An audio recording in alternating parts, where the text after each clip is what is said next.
I stand before the Holy Ghost and I will never lie. I stand and they said to me, what is happening to the Igbo man is not normal. He said, the thing is physical? No. He says it's not physical. He said, what is happening to the Igbo man in Nigeria is not normal. And he said to me, pray for them.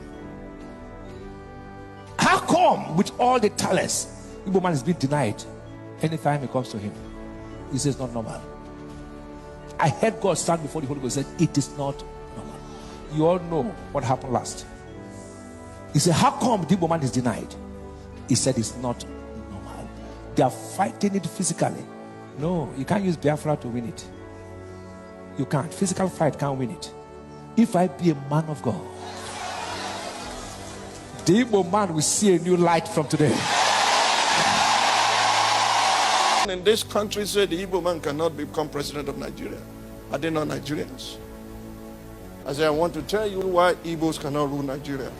And I want to remove the curse today. You know what happened? The day they killed Tafawa Balewa, they removed his turban, they poured wine on his head, forced him to drink, and shot him.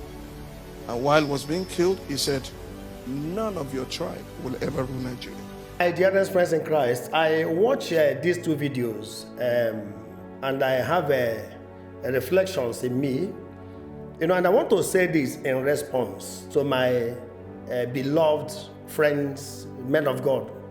I want to say this. Every tribe has their stigma and the shortcomings. Oh yes.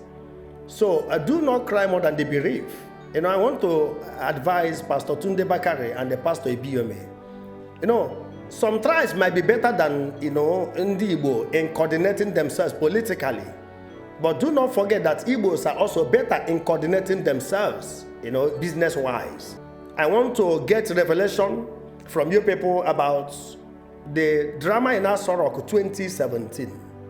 And also 2023 general election. We need that revelation as well. Since 1999, we call it restoration of democracy. Igbo, they are genuinely trying to engage in political field, which they were not interested in the past, but they were constantly defrauded. So the defrauder or the defraudee, who should be under a curse? That's my question. And let me make it abundantly clear, my good friends. Many political proceeds from Nigeria is a curse. Oh yes. We are not desperate to milk Nigeria or enjoy the stolen fund from Nigeria. We are not. What Igbo needs is just a level playing field, that's all.